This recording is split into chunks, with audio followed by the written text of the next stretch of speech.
35, page 33. Veine teda, et sache, Kizé, Kelal Gadol, voici une grande règle, mais nous c'est Bimlechet Aperishut. Alors, vous savez que un des principes du judaïsme, il y a des gens qui vivent toujours sur la facilité. Ça veut dire que Rabbi, permis ou interdit, c'est ce qu'ils regardent. Ils ne sont pas en train de chercher qu'est-ce qui fait plaisir à Kadosh Baruch Hu. Un juif, normalement, il n'est pas seulement en train de savoir permis ou interdit par rapport au Parachot Shabbat. Il y a qu'est-ce que Hachem il voudrait de moi. C'est quoi le rat d'Hachem? Un jour, il y avait à Montréal, par exemple, il y avait une Sheila, je ramène souvent cette question parce que c'est une Sheila qui revient souvent et qui a détruit énormément de barrières dans le peuple juif. Est-ce qu'une femme, elle a le droit de mettre un pantalon sous la jupe? Bien sûr, on parle qu'elle veut mettre un jogging, par exemple, elle veut faire du sport, elle veut mettre un permis ou un interdit. L'halakha, elle est venue il y a environ 13 ans, et il y a un rav, il a été matir. Moi, je lui ai dit, Mechila Mekevodo, il ne sait pas de quoi il parle. Pourquoi? Parce que le pantalon, c'est pas seulement un issour de tsniout. Le pantalon, il y a un problème, Beikaro, de l'otilbash, de porter quelque chose qu'un homme y porte. Donc, c'est pas important, par exemple, une femme, elle voudrait mettre un jeans à la maison. Elle est toute seule, elle s'enferme, 6 pieds sous terre, elle veut mettre un jeans. Elle n'a pas le droit de mettre un jeans. Pourquoi? À cause que le jeans, c'est un habit d'homme, et que maintenant, il y a un issur l'otilbash. Pareil, c'est un homme, il voudrait s'habiller en robe. Il chérit, prépare ta robe. C'est un sourd. Non, mais il n'y a personne qui me voit. Un sourd, l'otilbash, t'as pas le droit. Il n'y a pas. En tout cas, ce rave-là, il a dit que c'est permis. Non, rien à voir. Ça, c'est Farad Ashkenaz, c'est pareil. Alors, ce rave-là, Matir Issourim, lui, quand il fait la macha le matin, il dit, Matir Issourim. Il dit, Matir Issourim. C'est pas important. Alors, lui, il a dit, moi, j'ai écouté d'abord ça sourd, ashkafiquement parlant, dans 10 ans, vous allez voir. Je ne suis pas trompé, 10 ans plus tard, toutes les femmes qui mettaient la jupe en bas du genou, ça montait, et puis ça monte, la jupe elle monte, et le pantalon il descend, et c'est devenu des tights, et c'est devenu maintenant barminan, et sont en mini-jupe avec le pantalon, et on pense, le rabbin tel il a permis. Donc, même mettre ça sourd, il n'y a pas ça fait pour moi, dans la halakha, que c'est complètement assourd de faire cette chose-là. Mais il y avait un jour, un rabbin, il est venu en ville, il s'appelle le Rav Kenny. Alors, on est en train de débattre cette halakha-là, et il y avait le Rav Kenny, il est venu. Alors, Rav Koenig a demandé c'était quoi la question intéressante pour savoir de quoi on parlait. Alors je lui ai dit voilà, on a un débat, permis ou interdit. Et le Rav là-bas, il voulait à tout prix permettre. Le Rav Koenig lui a posé une question. Il dit je ne comprends pas. C'est quoi le but du judaïsme? Il lui dit le but de la Yiddishkeit, c'est karev levavenu laborei barach, de se rapprocher notre cœur de Hakadosh Baruch Hu. Il dit est-ce que tu crois qu'une femme qui va être en pantalon, elle va se sentir plus proche d'Hachem ou plus loin d'Hachem? Il n'y a aucun doute que ce n'est pas quelque chose qui nous rapproche d'Akadosh Baruch Hu. Dans la vie, ce n'est pas seulement permis ou interdit. Il y a des fois, tu as une question, tu as un problème, j'ai une casserole, je jette pas, je me bagarre avec ma femme, je me bagarre pas avec ma femme, je fais pas. Non, il faut trouver une solution. Mais quand on permet ou on interdit certaines choses, il faut savoir, est-ce que cette chose-là, elle est mekarev levavenu, elle nous rapproche à Hachem, ou elle nous éloigne de Akadosh Baruch Hu? Ça, c'est la vérité. Le but de la Yiddishkeit, c'est quelque part, bien sûr, de manger, de boire, dormir, de vivre, d'être sympathique, d'être heureux. Mais il faut toujours se rappeler que les plaisirs corporels, ils nous éloignent de Hakadosh Baruch Hu. C'est ce qu'on appelle en principe la prishut. Le Ramban, il dit un principe, ça s'appelle, il dit, la Torah dit Kedoshim Tiyum. On a droit à être saint. Qu'est-ce que ça veut dire? Rachidi Pirushim. Il dit le Ramban, il y a des gens, ils vont aller à la SAQ. Ils vont aller acheter le vin avec la meilleure ashgacha. Il y a des vins en Israël, il y a plus d'ashgacha que d'autocollants. Badatz, Bet Yosef, Khatam Sofer. Il y a 40 ashgacha derrière. 40. D'après tout le monde, il s'est permis. Le gars va prendre le vin, il va boire 6 litres de vin par jour. Il va être ivre-mort. Il dit le Ramban, il s'appelle Naval Birshut Torah. Il s'appelle un sauvage avec la permission à Torah. Qu'est-ce que j'ai fait? Il était caché le vin. Ok. Mais c'est parce que le vin, il est caché que tu veux boire 6 litres. C'est parce que le vin, il est caché que tu peux être sous tous les vendredis soirs. T'occupes ta femme, tes enfants, parle-leur, chante-leur, sois avec eux. Mais c'est Rabbi, je n'ai pas fait d'Avera. Non, le but que tu profites de ce monde d'une façon abusive, ça s'appelle Naval Birush Torah. L'homme, il doit toujours avoir un peu de retenue. Ce qu'on appelle de la prichoute. L'homme, il peut pas être toute la vie, généralement. Et c'est marqué dans les Sfarim que toute la raison pourquoi on mange pas telle chose, on boit pas telle chose. Plein de halachot que Chachamim nous ont donné, c'est pour que l'homme, il reste toujours dans le même but de ne pas avoir la totalité de la, comment on appelle ça, de la ana'a, du profit corporel à 100%. Même un homme avec sa femme, même un homme quand il se lave, comment il se lave d'abord la tête, après le bras droit, après le bras gauche, après le ventre, après le dos, après la cuisse droite, après la cuisse gauche, après le pied gauche, après le... Même comment se laver, il y a des halachot comment se laver. Pourquoi? Chokhma, bina, dat, chesed, gvura, tiferet, netzach, od, esod, malchut. On va, comment on se lave, chaque chose, comment on va aux toilettes. La Gemara dit, megaletefach, mechaset fachaim. L'homme, il doit se couvrir, se découvrir des halachot. Il n'y a pas de fais ce que tu veux. Free for all, il n'existe pas. En un mot, c'est quoi la différence entre un juif et un goy? Général, un mot, ça s'appelle la périchout, la séparation, quelque part, du profit du olam hazé. Ça, c'est la Torah. Comment on appelle l'anti-juif? Un apikoros. C'est quoi apikoros? Ça vient de Épicure. C'est quoi Épicure? C'est une théorie qui a été inventée par un grec qui s'appelait Épicure. Ça s'appelle l'épicurisme, qui était où il y a de la gêne, il n'y a pas de plaisir. Que l'homme devait profiter de ce monde jusqu'à sans limite. L'homme, il doit s'éclater, ce qu'on appelle à 100%. C'est les épicuriens. Les épicuriens, ils pensent pas au lendemain. Maintenant, je bois. Va voir dans les rêves parties, c'est ça. Rêve parties, c'est les épicuriens. Ils sont là, ils se réfléchissent pas. Comment il va se réveiller? Le mec, il prend l'ecstasy, il saute comme un malade. Mais tu vas mourir. Non, maintenant, je kiffe. Mais t'as un père, t'as un fils, t'as des enfants, comment tu vas faire? Tu es à l'école demain, comment tu vas arriver? Maintenant, on est là, on se déchire. Demain, on verra. On ne réfléchit pas à comment arriver. La Torah, Beyesoda, c'est nous enlever ça.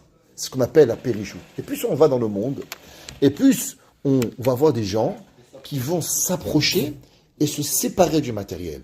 J'étais vendredi soir, il y avait un grand Admour à Montréal, il a fait un tiche vendredi soir. Incroyable. Il a commencé Shalom Aleichem à 10h du soir. Il a fait Kiddush minuit. 2 heures pour chanter Shalom Aleichem et Eshet Chayil. Mais 1000 personnes. Mais quel Kdusha! Autrement. Quel Tahara! Quelle sainteté! Et le Rav, il a mangé un bout de pain, un petit bout comme ça. Après, il a amené le poisson, un petit bout de pain. Il était mitlahev. Ça sortait de ses oreilles. Moi, je le connais, ce Rav, ça fait 30 ans. Depuis 30 ans. Son grand-père, qui a vécu la Shoah, son grand-père qui avait été dans les camps, avant de mourir, il a dit, sur son lit de mort, il a dit, le Chesed d'Avraham, il s'appelait, il a dit, je ne sais pas si je vais aller au Olam Haba. Quand je vais arriver en haut, on va me dire tout ce que j'ai fait de mal, j'ai des listes. Mais il y aura une chose qui ne pourront jamais venir contre moi. J'ai eu un petit enfant, comme Shaya. Shaya, lui, pour lui, il me laissera partir au Olam Haba. C'est son petit-fils. Ça, c'est la plus belle des choses que j'ai fait. Parce que tellement, c'est un Ish Kodesh Kodashim, un homme saint de la sainteté. Vous le voyez, il transpire la Kedusha. Comme un homme, il ne mange pas tout le vendredi, et le Shabbat, il prend 2 heures pour chanter Shalom Aleichem, Eshet Chayil, avec Itlahavut, Eshem Yichud Kuchabrichu. On n'est pas en train de manger, on n'est pas en train de kiffer le poisson. On est en train d'être ma'alé le poisson. Il est en train de monter les poissons de la mer. Shakadosh Baruch Hu. Ce qu'on appelle la prichout. Chez Kol Kula Tzicha Bedika. Il dit, le Ramchal, chaque fois qu'un homme il arrive quelque chose, il faut chercher, comprendre. Pourquoi? Qu'est-ce qui m'est arrivé? Qu'est-ce que je veux? Pourquoi?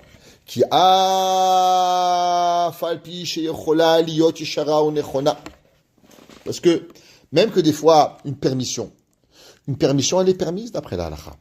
On a le droit, mais l'homme il doit réfléchir. Est-ce qu'elle est vraiment yeshara? Ou elle est vraiment seulement je cherche à m'éloigner de la Kadosh Baruch Hu. L'homme, il veut savoir pourquoi il met un pantalon. Est-ce que ce que tu veux, c'est vraiment faire du sport?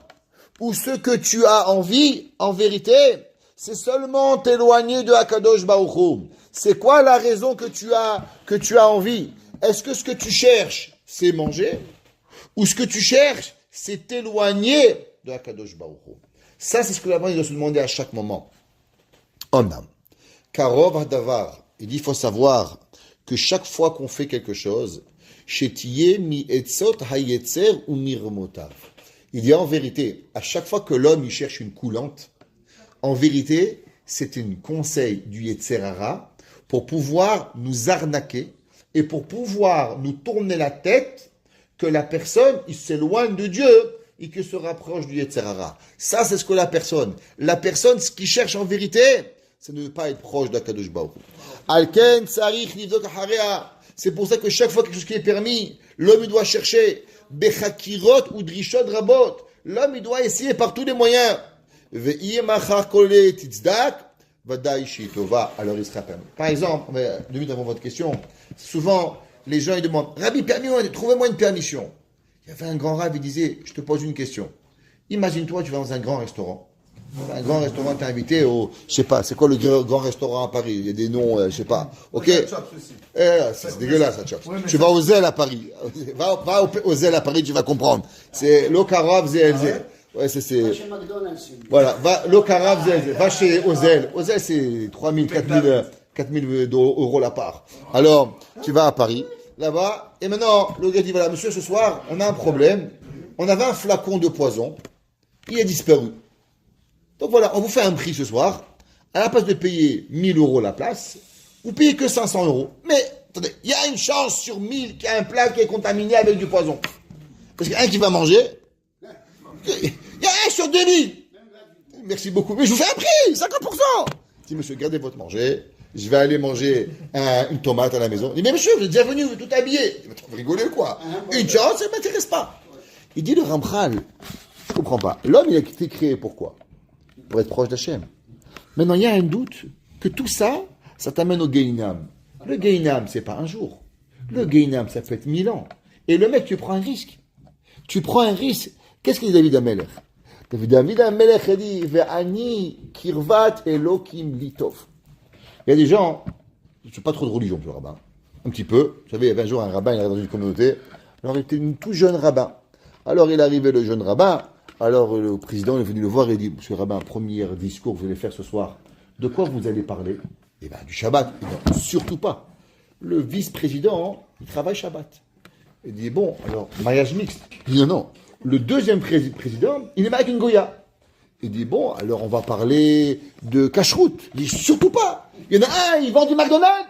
Il dit, bon, on va parler de Méditerranée. Il dit, surtout pas. Parce que ici, les gens, il ne faut pas les brusquer. Il dit, alors quoi vous voulez que je parle? Il dit, mais du judaïsme. C'est quoi le judaïsme? Ça, tu parles pas, ça, tu parles pas, ça, tu parles pas. Il faut juste pas les brusquer. La vie, c'est ça. La Torah, elle te dit que l'homme, il doit réfléchir. Qu'est-ce que tu fais dans ta vie? Ma pichiou, ma pahatati. Qu'est-ce que l'homme, il doit aller voir? En vérité, l'homme doit se rapprocher de Akadosh Baruch Hu.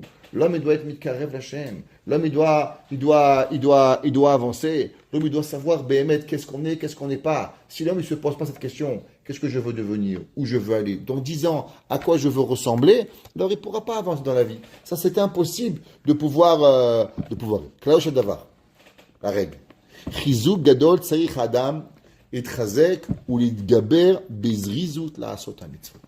Une grande chose, quand un homme il fait les mitzvot, pas de fainéantise, courir, venez le matin, pas comme si que vous avez perdu la Torah, il faut sortir le matin, il faut arriver. Il y avait un jour 2 personnes qui sont arrivées chez le Rav Shlomo Zalman Auerbach. Vous savez, à l'époque, en Amérique, celui qui était Shomer Shabbat, chaque semaine, il devait trouver un autre travail. Chaque semaine, il devait trouver un autre travail. C'était pas compliqué.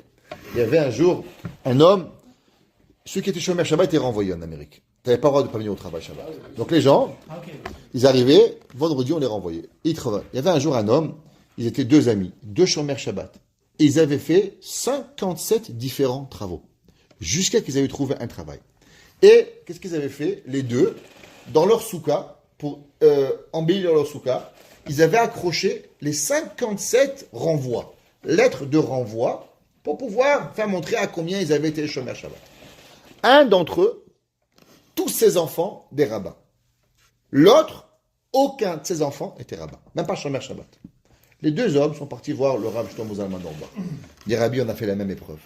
Pourquoi lui, il a mérité d'avoir tous les enfants rabbins, et moi, j'ai mérité rien? Il dit le premier, quand on leur envoyait Shabbat, il rentrait à la maison, il disait Baruch Hashem. Même mon travail, il ne vaut pas la peine. Shabbat, il est mieux que tout. Merci à Kadosh Baruch Hu que j'ai Shabbat. Dimanche, on aura un autre. Et vous savez, les enfants, à cause de Shabbat, j'étais renvoyé. À cause de Shabbat. à cause de Shabbat. Du fait que tu t'es pas honoré le Shabbat. Que tu as fait pareil, mais tu t'es abaissé. Tu veux pas. Moi, j'avais 2 enfants qui venaient à l'école. Les enfants, ils arrivaient à l'école le dimanche, en feu. D'autres, tu leur rentrais rien. Tu pouvais pas. La différence, un, il dit à son fils, mon fils, viens, je t'amène à la yeshiva. Baruch Hashem, Ashrecha, que tu es dans une yeshiva, tu apprends la Torah tous les jours. Qui aime chayenu, ve'orech yamenu, ve'emnege yom avalayla. L'autre, il dit à son fils, je te plains, mon fils, que tu es à l'école le dimanche. Qu'est-ce que tu veux faire avec un enfant que le père, il lui dit, je te plains? Rien. À la fin, rien. Il y avait un, il m'a dit, Rabbi, je ne vais pas venir le dimanche. Je dis, pourquoi? Il dit, parce que mon père, il a dit qu'il veut dormir. Alors, automatiquement, ça le dérange. Mais qu'est-ce que tu veux qu'un enfant, il va venir à l'école quand le père, il dort jusqu'à midi? Il me dit, mais Rabbi, mais qu'est-ce qui me prépare mon linge? J'ai rien à manger, ma mère, elle se lève pas. Je t'ai marché mon lad. C'est rien, prends-le, jette-le à la poubelle, cet enfant. Il n'y a rien à faire avec lui. Pourquoi? Parce que les parents, ils n'apprécient pas la Torah. L'homme, il fait une mitzvah. Il faut venir bizrizout. L'homme, il va au collège le matin. Comment il vient? Il va au collège. Reste, je suis à la maison, je suis ta mère. Je n'ai rien à faire avec toi. C'est fini. L'homme, il vient au collège pour arriver. Le Rav Simcha Cohen, il raconte qu'il y avait un jour 2 Avrichim. 2 Avrichim. Un, ses enfants, ils étaient fleurissaient. L'autre, catastrophe. Et un jour, celui qui n'était pas bien, il est rentré à la maison, il dit, voilà, il parlait à mon ami, pourquoi tout ça, sa femme, ses enfants, ils sont tellement heureux, et pourquoi moi je suis pas heureux, mes enfants, ils font la tête. Et il rentre à la maison, il demande à sa femme, est-ce qu'il est là, Shimon? Il dit, non, mais allez au bureau, il va vous attendre. En attendant, Shimon, il rentre, il ne sait pas que son ami Réhouven est à la maison, et il rentre, il dit, les enfants, venez vite. Tout le monde dit, qu'est-ce qui se passe? C'est mon copain Abraham, qui est dans le bureau. Il dit, aujourd'hui, je lui ai posé une question, et il m'a donné une réponse incroyable. J'étais tellement content que je suis parti vous acheter des bonbons pour vous partager ma joie de mon étude aujourd'hui. Le copain Réhouven dit quoi? Je comprends pas. C'est ma question, c'est ma réponse, c'est lui qui est heureux et c'est lui qui donne des bonbons à ses enfants. Et moi, une fois, je suis rentré à la maison, j'ai parlé à mes enfants, je leur ai partagé ma joie d'étudier la Torah. Jamais. J'ai compris pourquoi lui, ses enfants, ils sont heureux. Parce que lui, il partage la joie de la Torah. Mais moi, là, encore un collège, encore un bon collège, encore un bon étudier. Tchabéav, c'est mieux que tout. Il dit le Ramchal, l'homme, il doit faire les choses bizrizout, avec simcha, avec jovialité, avoir arrivé à Shrenu Matov Rekenu. On va repartir dehors. On a appris le Chot Shabbat, on a appris ce que c'est l'église, on a appris ce que c'est les 39 Melachot, on a appris ce que c'est la Metaya, on a appris ce que c'est les Mouridatal. T'as appris des choses que des gens, dans 40 ans, ils vont pas savoir encore qu'est-ce qu'ils vont apprendre. L'homme, il doit être bizrizout à mizot. Be'ashlicho me'alav gofed ha'koved ha'atzala. Que l'homme, il doit enlever de lui la lourdeur de la fainéantise. Mais à Kevet Aliado, qui l'empêche sur sa main. Alors pourquoi l'homme il doit avoir? Pourquoi on a la fainéantise? Pour que l'homme, quand il lui arrive une avéra, vous savez qu'est-ce qu'il doit dire? Pas se précipiter à l'avéra. Demain. La fainéantise, elle est pour battre les tzerara. Le tzerara dit, Shimon, mange un McDonald's, et demain. Demain, ça va, demain. Tu dis les tzerara, jamais. Il ne va pas t'arrêter les tzerara. Pour calmer les tzerara, c'est quoi? Demain. Comme demain, afin la veille du passé, et tu n'as pas fait la Avera. Mais la mitzvot, il faut se battre pour pouvoir y arriver. Regardez les malachim. C'est quoi la louange des anges? C'est marqué dans Tehillim. Gibor et Koach, ose devaro lishmoa bekol devaro. La Gemara Shabbat en Dafpechet. Elle dit que c'est quoi la force des anges? Dès qu'ils entendent Hachem, tout de suite ils font. Naase venishma. Il n'y a pas à attendre. Un malach, il entend ce qu'Hachem il dit, il le fait. L'homme, il doit dire cette mada. Shabbat, il arrive en fire, en feu. On doit pouvoir y arriver. Ve'omer, ve'achayod ratzov hashom kemaria bazak. Ça m'a donné Cheskel, les anges, ils courent et ils viennent d'un côté que de l'autre. Comme l'éclair. C'est des quoi que les malachim, ils sont rapides. Ils n'attendent pas pour pouvoir faire la chose. Ve'ine ha'adam, ou adam velo malach. Bien sûr, vous allez me dire, mais Rabbi, je ne suis pas un ange, je suis un homme. Ouais, Alken. Bien sûr,